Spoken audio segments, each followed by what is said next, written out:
রবীন্দ্রনাথের গানের পাশাপাশি চল চল চল এই গানকে তিনি রণসঙ্গীত করেছেন। So two cultural icon of Bangladesh, Rabindranath, Nazrul. যে জাতির ভান্ডারে নজরুল আছে, রবীন্দ্রনাথ আছে, সেই জাতির কোনো বিনাশ নাই। বঙ্গবন্ধু তাদেরকে কনস্টিটিউশনালি এবং জাতীয়ভাবে রেইনস্টেট করে এই বাংলাদেশকে সাংস্কৃতিক জাতীয়তাবাদকে এমন পর্যায়ে তুলে গেছেন যা কখনো নিঃশেষ হবার নয়। সুতরাং ওয়ান্স এগেইন আপনারা লক্ষ্য করুন বঙ্গবন্ধু কিভাবে আমাদের এই দেশকে নতুন একটা লোকোমোটিভ ডাইমেনশনে স্থাপন করে দিয়ে গেছে।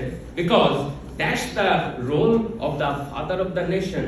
That's what a fatherly figure does for his nation. That's why he is distinguished than other contemporary world leaders. একমত? তারপরে লক্ষ্য করুন এই পয়েন্টের সাথে আমি আরেকটা কথা যুক্ত করি। ৭৪ সালে এই যে সেপ্টেম্বর মাস প্রধানমন্ত্রী যাবেন ওখানে, মাননীয় প্রধানমন্ত্রী, তার বাবার ধারাবাহিকতা রক্ষায় তিনি সেখানে বাংলায় ভাষণ দেন। কিন্তু প্রথমে বাংলায় ভাষণ দিচ্ছেন কে? জাতির জনক বঙ্গবন্ধু। কারণ কি? বঙ্গবন্ধু বাংলা এই ইংরেজি জানতেন না, ইংরেজিতে বক্তৃতা দিতে পারতেন না। ছয়টা ভাষায় বঙ্গবন্ধু অনর্গল বক্তৃতা দিতে পারতেন। কিন্তু ৭৪ সালে যখন ভিয়েতনাম যুদ্ধ হচ্ছে, যখন সারা বিশ্বের চোখ ভিয়েতনামের বিজয়ের দিকে, যখন সারা বিশ্বের চোখ সদ্য বাংলাদেশের স্বাধীনতার যে মহান নায়ক ফিগার বঙ্গবন্ধু শেখ মুজিবের দিকে, বঙ্গবন্ধু শেখ মুজিব কি বলে? সেই জায়গায় বাংলায় ভাষণ দিয়ে নিরস্ত্রীকরণের কথা বলছেন, সারা বিশ্বের সমতার অধিকার কথা বলছেন, তৃতীয় বিশ্বের মানুষের প্রতিনিধিত্বের কথা বলছেন, বাংলাদেশের মেম্বারশিপ করে দিচ্ছেন জাতিসংঘে। সুতরাং তার বাংলায় ভাষণ দানটা পুনরায় প্রথম বাঙালি হিসেবে, না পেরেছে সুভাষ বোস, না পেরেছে অন্য কোন বাঙালি, পেরেছেন Bangabandhu. That's why he is the father of the nation. আবার বাংলাকে, বাঙালি জাতিকে তুলে ধরেছেন রবীন্দ্রনাথের ভাষায়, আমারে দেহখানি তুলে ধরো, তোমার ওই দেবালয়ে প্রদীপ করো। এইভাবে তিনি আমাদেরকে বড় করে দিয়ে গেছেন, রাইট? যে আকাশ যদি ভাঙে আসুক, লজ্জাকে ব্যথায় মাথা উঁচু রাখিস। মাথাটা উঁচু করে দিয়ে গেছেন শেখ মুজিবুর রহমান। সেই জন্যই তো আমি বললাম যে বিপ্লব স্পন্দিত বুকে মনে হয় আমি মুজিব। মানে সুকান্তের কবিতাকে আমি একটু টুইস্ট করলাম, ওখানে তিনি লিখেছিলেন আমি লেনিন, রাইট? আরেকটা জিনিস বলবো আমি, এই why he should be treated differently as a father of the nation। সেটা হচ্ছে এই যে লক্ষ্য করেন তার যে ভাষণ, সেই ভাষণগুলোতে একটা মহাকালের বেদনা থাকে। ন্যাশনালিজমের সংজ্ঞায় নতুন একটা ডাইমেনশন যুক্ত করেছেন ফ্রান্সের দার্শনিক জোসেফ রেনান। জোসেফ রেনান ন্যাশনালিজমকে বলছেন nation is a soul, atta, is a spiritual principle and a rich legacy of memories। সুতরাং ৭ই মার্চের ভাষণে দাঁড়িয়ে, তাই না, জলদ ভাব গম্ভীর ভরা কণ্ঠে তিনি যখন বলছেন যে ১৯৫২ সালে রক্ত দিয়েছি, ৫৪ সালে নির্বাচনে জয়লাভ করে গদিতে বসতে পারি নাই, ৫৮ সালে আইয়ুব খান মাশাআল্লাহ জারি করে ১০ বছর গোলাম করে রেখেছিল, ৬৬ সালের ৭ জুনে আমার ছেলেদের গুলি করে হত্যা করা হয়েছে, ৬৯-এর গণ আন্দোলনে আইয়ুব খানের পতনের পরে এহিয়া এলেন, তিনি বললেন শাসনতন্ত্র দেবেন, গণতন্ত্র দেবেন, আমরা মেনে নিলাম। তারপরে নির্বাচন হলো, নির্বাচনে আপনারা আমাকে আওয়ামী লীগকে ভোট দেন, কি পেলাম আমরা? এই যে কি পেলাম আমরা, এই যে মহাকালের বেদনা, রাইট? যে বাংলার ইতিহাস মুমূর্ষ নরনারীর আর্তনাদের ইতিহাস, ২৪ বছরের ইতিহাস, রক্ত দিয়ে রাজপথ রঞ্জিত করার ইতিহাস, এই যে বেদনা প্রযুক্ত করতে পারেন একটা হালকা গল্পের মাধ্যমে, মনে হচ্ছে কি সাধারণভাবে এত শত বছরের যে বেদনার গল্প তিনি বলে যাচ্ছেন, যেটা রেনান বলছেন যে সোল স্পিরিচুয়াল প্রিন্সিপল, সেই জন্য বঙ্গবন্ধুর জীবনের থেকে বড়, বিকজ তার জীবন তো ট্র্যাজেডি পূর্ণ। ট্র্যাজেডি তো জীবনের থেকে বড় হয়, রাইট? সেই জন্য কিন্তু বঙ্গবন্ধু আলাদাভাবে নমস্য। এবং once again এই যে আবেগযুক্ত করেন, লক্ষ্য করেন 10ই জানুয়ারির যে ভাষণ, সেখানে বঙ্গবন্ধু কাঁদেন। কান্নার ছবিটা আপনারা দেখেছেন, ভাষণও শোনা যায়, রাইট? এই যে কাঁদেন, আপনারা কি কোন রাজনৈতিক নেতাকে কাঁদতে দেখেছেন? তাদের তো কাঁদার কোন, আজকালকে রাজনীতির কথা বলছি আমি, তাদের তো কাঁদার কোনো কারণ নেই রে ভাই। কিন্তু বঙ্গবন্ধু কাঁদেন, কারণ কি? শিল্পী শাহাবুদ্দিন এটা বলেছিলেন একটা সাক্ষাৎকারে, একাত্তর টেলিভিশনে, মহান শিল্পী শাহাবুদ্দিন, রাইট? তিনি বলেছিলেন যে এই যে কাঁদেন তিনি, একটা মধ্যবিত্ত পরিবারের বাবারা, রাইট, পুরো পরিবারের জন্য যেভাবে চোখের পানি ফেলেন। একটা ছবি আছে না, বঙ্গবন্ধু মাথা নিচু করে ভাবছেন, এই ছবিটা খেয়াল করেছেন? এটা কিন্তু নরমাল কোনো পোজ না, রাইট? এই বিষয়গুলো হচ্ছে fatherly portrayal of Bangabandhu Sheikh Mujib, that makes him different. এইটাকে বলা হচ্ছে, মার্থা নুসবাম বলছেন, অল্ট্রুইস্টিক ইমোশন অথবা প্যাট্রিয়টিজম। সুতরাং এইটা বঙ্গবন্ধুকে অন্যান্য নেতা থেকে আলাদা করে বলে আমি মনে করি। আর একটা কারণে বঙ্গবন্ধু আমাদের ক্ষমাহীন নিজুতাকে ছাড়িয়ে যান। আমরা তো খুব সহজে বলে ফেলি এরকম এসে দাঁড়িয়ে যে 30 লক্ষ মানুষ এবং 2 লক্ষ মা বোনের সম্ভ্রমের বিনিময়ে অর্জিত হয়েছে স্বাধীনতা। Is it that simple? 2 লক্ষ মা বোনের সম্ভ্রম, ঘটিস্তর সম্ভ্রম। এবং জেফ্রি ডেভিস, তাই না, অস্ট্রেলিয়ান, তিনি দেখিয়েছেন যে 2 লক্ষ না, অঙ্কের হিসাব করে তিনি দেখিয়েছেন 4 লক্ষ নারী সেক্সুয়াল হ্যারাসমেন্টের শিকার হয়েছেন এবং ধর্ষিতা হয়েছেন এবং তাদের সম্ভ্রমহানি ঘটেছে। এমনকি বাংলাদেশ যখন স্বাধীন হচ্ছিল তার আগ দিয়ে যুদ্ধ শিশুদের জন্ম হচ্ছিল, এবং বাংলাদেশ পরবর্তী সমাজ কিভাবে তাদেরকে গ্রহণ করেছে আমরা জানি না। আমাদের রেপ ন্যারেটিভে এটা সঠিকভাবে কোনোদিনও কখনো আসে নাই। এবং বীরাঙ্গনা মাতাদেরকে কিভাবে আমাদের এই সকল সমাজ গ্রহণ করেছিল। অনেকে তো এই 90-99 আগ অবধি পর্যন্ত অনেকে পরিচয় দিতেন না যে আমি বীরাঙ্গনা, রাইট? সেইখানে বঙ্গবন্ধু কি বলেছেন? লিখে দিও বাবার নামের জায়গায় লিখে দিও শেখ মুজিবুর রহমান, আর ঠিকানা লিখে দিও Dhanmondi 32। Why he is called father?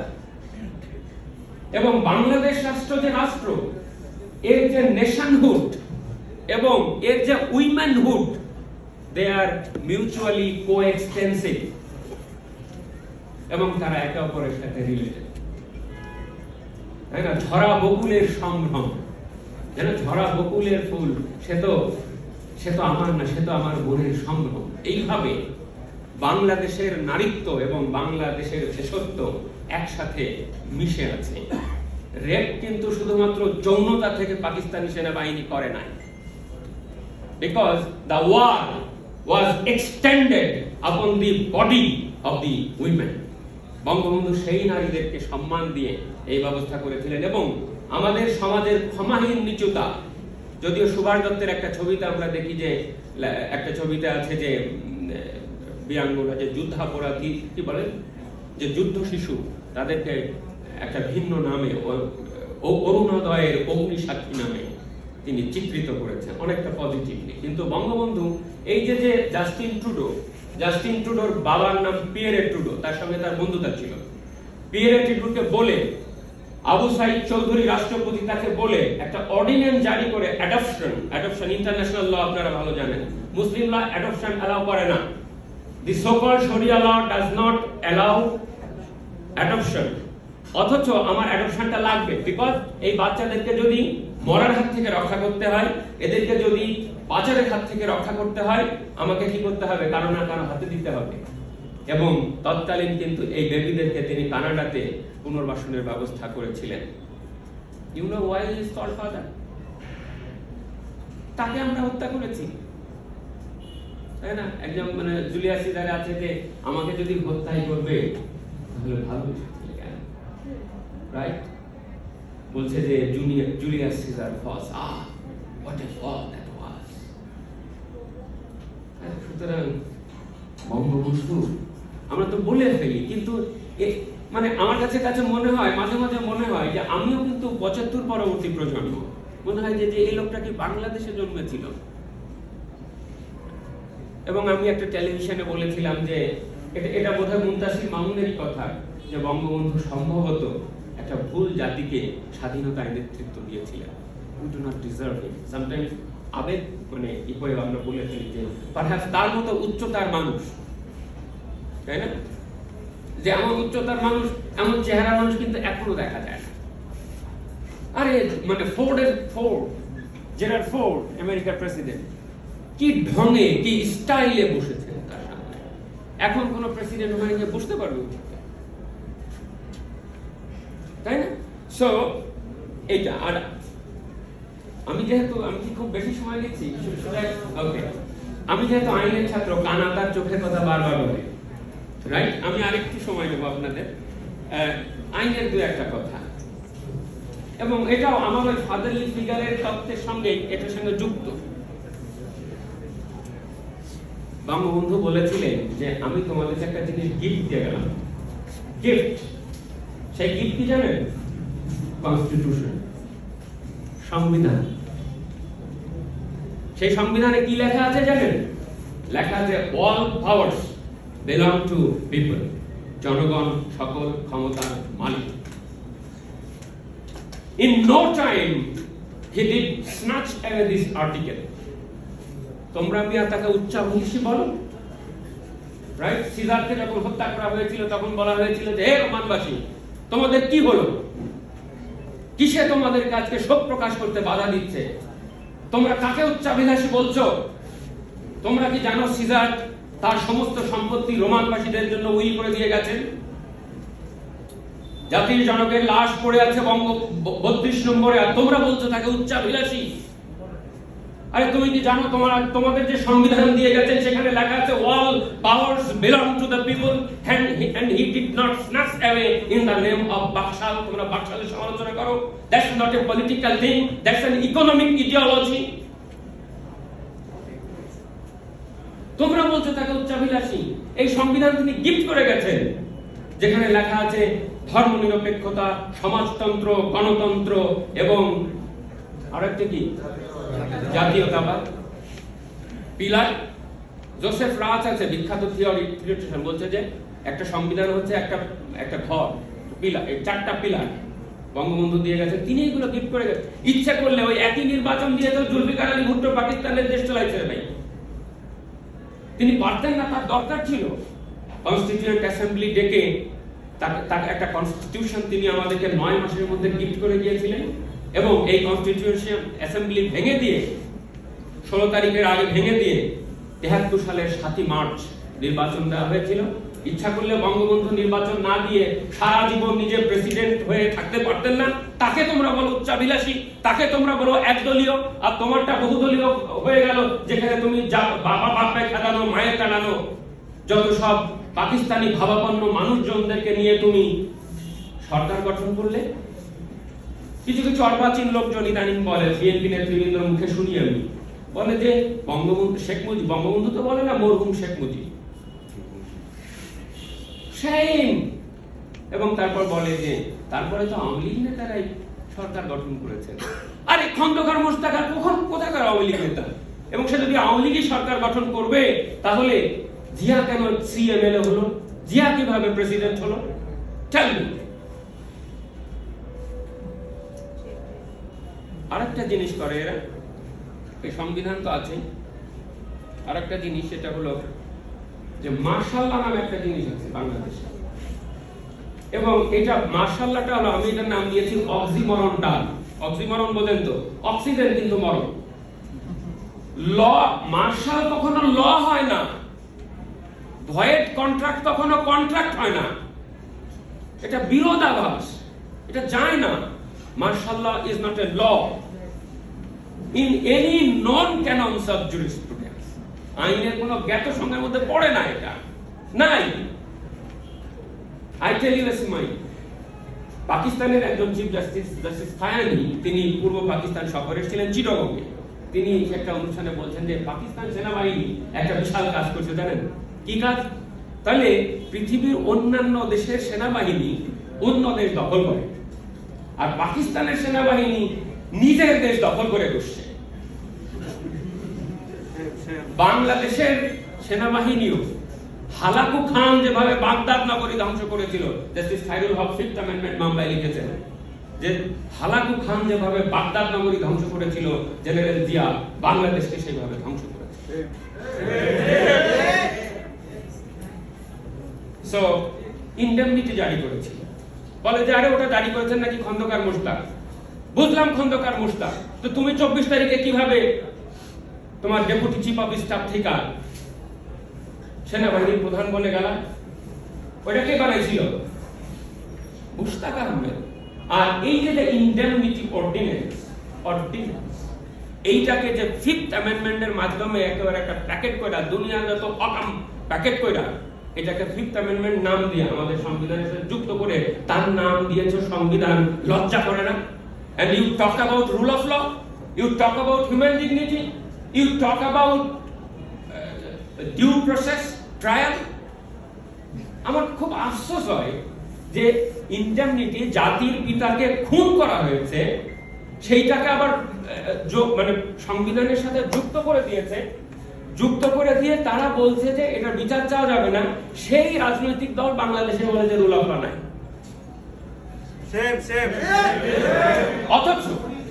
অথচ 96 সালে এসে শেখ হাসিনা, আগেও ইন্ডেমনিটি বাতিল করতে হয়েছে, সেই ইন্ডেমনিটি বাতিলের বিরুদ্ধে খুনি শাহরিয়ার রশিদ খান গিয়ে রিট করেছে। শেখ হাসিনা তখন ক্ষমতায়। You talk about rule of law, look at the higher court, and the murderer has been allowed to challenge a law passed by the omnipotent parliament of Bangladesh. You talk about rule of law? এবং একটা trial কোর্টে বাবার বিচার ইচ্ছা করলে সামরিক martial ল করে publicly hang করা যেত, পারতো না শেখ হাসিনা? আফগান প্রেসিডেন্ট তালেবান স্টাইলে পারতো না? পারতো তো। কিন্তু কেন ওখানে বছরের পর বছর ট্রায়াল কোর্টে তার বিচার হয়েছে? বিকজ অন্যদের বিচার সেইভাবে হয়। শেখ হাসিনা ভেবেছেন তার বাবার বিচারও নরমাল প্রসেসেই হবে। Respect for rule of law. এবং যখন 2001 সালের পরে 2004-এ যখন সোকল মওদুদ আহমেদ ক্ষমতায় এসেছে, তারা তো জাজ নিয়োগে বিব্রত হয়েছে। You talk about rule of law. আবার তো সেই রায় কার্যকরের জন্য 2009 পর্যন্ত অপেক্ষা করতে হয়েছে। সুতরাং আমরা এগিয়েছি, আপনারা বারে বারে আমাদেরকে পিছু টান দিয়েছেন।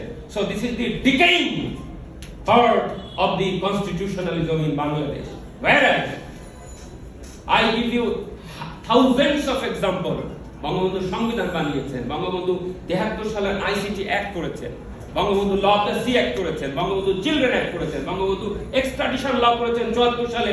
কানাডা এখন নূর চৌধুরীকে ফেরত দেয় না, অথচ কানাডার বহুত আগে বঙ্গবন্ধু এক্সট্রাডিশন অ্যাক্ট করে রেখেছে। That is the legal heritage of Bangladesh. আর কি লিগ্যাল হেরিটেজ তুমি দিলা? মার্শাল লর কি লিগ্যাল হেরিটেজ তুমি দিলা? ইন্ডেমনিটিকে তুমি একেবারে আটকায়া দিয়া বললে যে এটা হচ্ছে তোমার রুল অফ ল, এটাই তোমার কনস্টিটিউশন, আর তুমি এখন সঠিক বিচার চাও। 2009 এর পরে মানবাধিকার কমিশন আইন, তথ্য অবাধ বিপ্লব ঘটে গেছে বাংলাদেশে। এই মুহূর্তে এখানে বসে আপনারা যে যে জেলার আছেন প্রত্যেকের ডিসিকে ফোন দিতে পারবেন। আই টেল ইউ, পারবেন না? ইন্টারনেটে আছে, বাংলাদেশ বাতায়নে আছে তথ্য। নীরব বিপ্লব ঘটে গেছে। বিএনপি সেই সুযোগ সুবিধা নেয়, কিছু সাংবাদিককে পে করে, ওইখান থেকে তারা এই ডিজিটাল বাংলাদেশের সুযোগ নেয়। আমি একটা উদাহরণ মনে পড়লো যে কিছু কিছু অক্ষম হাজব্যান্ড আছে, দেখবেন মাথা নিচু করে খায়, বইয়ের ইনকাম খায়, তারপরে গটগট করে খাবার খেতে খেতে বলে, তুমি এত রাতে বাইরে থেকে আসলে, ইনকাম করে আনে দেয়, বসে বসে খায়, আবার বলে যে আরে ক্ষমতায় আসতে চান, 2041 দেখতে পান না, ক্ষমতায় আসতে চান কিভাবে? There is no vision. You need to be able to see the future of Bangladesh.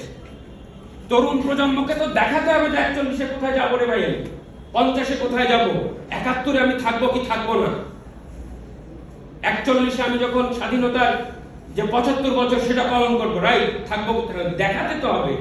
নাকি আপনি অপেক্ষা করবেন যে কখন আরেকজন খুনি আসবে এবং পরিবর্তন ঘটাবে, তখন আমি গিয়ে ক্ষমতা দখল করব। You wait for the failure of Awami League and then somebody will reinstate you into the power. এইভাবে তো রাজনীতি হয় না। সুতরাং আমি বিরোধী যারা রাজনীতি করেন, এখানে বিএনপি করেন বা যারা, তাদের প্রতি আহ্বান জানাবো, please appreciate the way it was. at least Sheikh মুজিবকে বঙ্গবন্ধু বলা শিখুন প্লিজ। আপনাদের সন্তানদেরকে আমি বলে দিয়েছি, আমার ছাত্রদেরকে, যারা শেখ মুজিবকে শ্রদ্ধা করতে জানিস না, তোদের নামের বঙ্গবন্ধু উচ্চারণ, তোদের ঠোঁট যেভাবে বঙ্গবন্ধু উচ্চারণ করে তা দেখে আমি বলে দিতে পারি যে তোদের বঙ্গবন্ধুর প্রতি অ্যাটিটিউডটা, ঠিক আছে? বঙ্গবন্ধু বানানটা পর্যন্ত তারা ঠিক মতন লেখে না। তারা ডিজিটাল বাংলাদেশের সুযোগ নিয়ে তারা এইভাবে অপপ্রচার করে যায়। I'm sorry, I'm taking সুতরাং তার সুযোগ্য কন্যা শেখ হাসিনা, যাকে আমি একটা লেখায় উল্লেখ করেছি যে সদা দীপ্ত রহে অক্ষয় জ্যোতি, এবং তার প্রণীত অর্থনৈতিক ব্যবস্থাকে আমি বলেছি Hasinomics, Hasina plus economics, where right to development has been the crux of the vision. 2 দিন পরে মেট্রো রেল চলবে, তখন তো মেট্রো রেলে ধেই ধেই করে চলবে আর স্ট্যাটাস দিয়ে বলবে এই সরকার পালা না।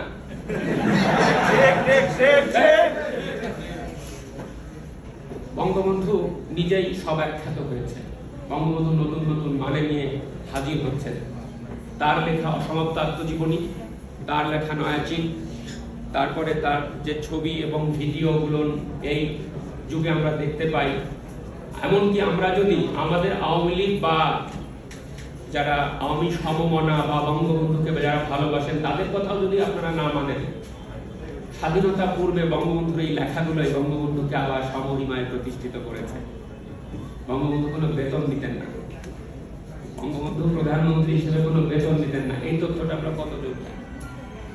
এই লোককে হত্যা করে ফেলা হয়েছে। এই লোক এই দেশের মানে I don't know.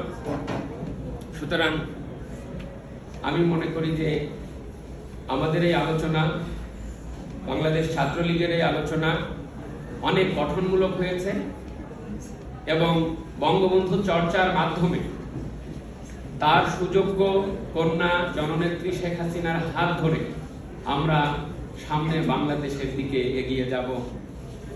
এবং পরিশেষে আমি নির্মলানন্দ গুণের কবিতার শেষ কয়েকটি লাইন বলতে বলতে আমি আমার বক্তৃতা শেষ করব। 100 বছরের শত সংগ্রাম শেষে রবীন্দ্রনাথের মতো দৃপ্ত পায়ে হেঁটে অতঃপর কবি জনতার মঞ্চে সে দাঁড়ালেন। তখন পলকে দারুণ ঝলকে তরিতে উঠিল জল, হৃদয়ে লাগিল দোলা, গণসমুদ্রে জাতিল জোয়ার, সকল দুয়ার খোলা, কে রোধে তাহার বজ্র কণ্ঠবাণী।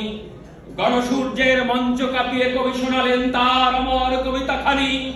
এবারের সংগ্রাম আমাদের মুক্তির সংগ্রাম, এবারের সংগ্রাম স্বাধীনতার সংগ্রাম। সেই থেকে স্বাধীনতা শব্দটি আমাদের। জয় বাংলা, জয় বঙ্গবন্ধু, জয় হোক মেহনতি মানুষের। আয়োজকদেরকে ধন্যবাদ।